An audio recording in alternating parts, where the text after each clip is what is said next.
Hello, Jane Bishop here, your positive interrupter with a word for your day: self care. What does that mean to you when you hear that word? This pondering of this word was triggered with a conversation recently with a friend and colleague in South Africa. We had scheduled a Zoom call to catch up and see what was happening. We did some collaborating, some idea sharing, some Jane storming. And at the end of the conversation, he mentioned that he might like to discuss sometimes some tips about caregiving for a family member. I immediately jumped in and said, self care, practice self care. He asked me, what do you mean by that?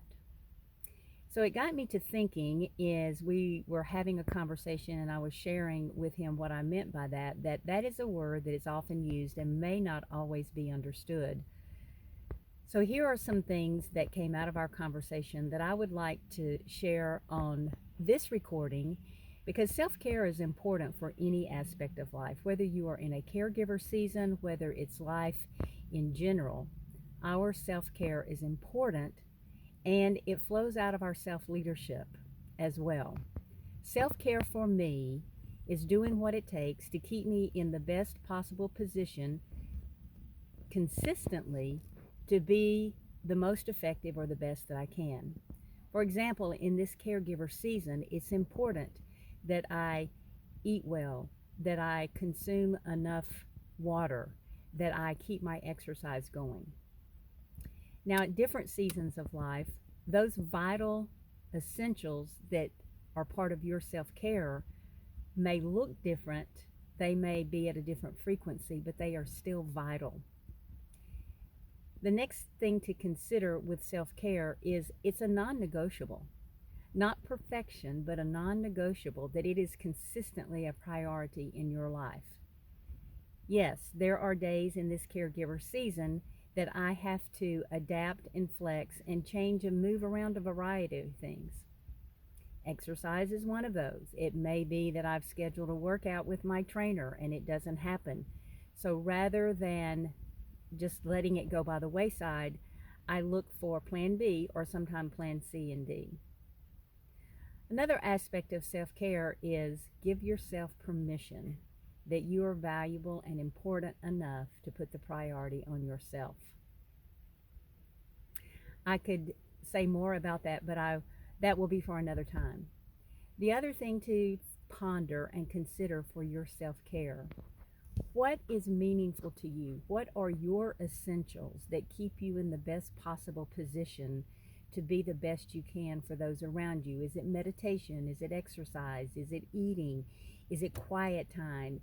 Whatever those essentials are, prioritize those and make sure that they are a consistent part of your lifestyle and routine. And again, keep in mind, if you're in a caregiver season, they may look differently, but they're still evident and still there out of necessity. Self care is a great way to keep a healthy work life balance. So I encourage you today to ponder self care. Where are you doing a great job? Where would you give yourself a 5-star rating in your self care? What area might get a 1 or 2-star rating that needs some work? And then in those evaluations, both 5-star and 2-star, how do you keep the 5-star a 5-star? And how do you work on the 2-star area to move it up to a 4 or 5-star? One word is intentionality. Very little happens in our daily lives without us being intentional. Self-care, it's important, it's a non-negotiable, and it flows out of your own self-leadership and how you hone those self-leadership skills.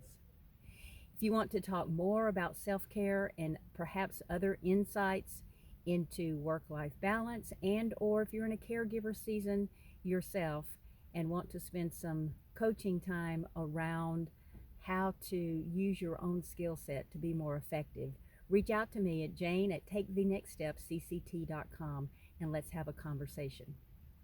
Have a great day, a great afternoon, a great evening, wherever you are.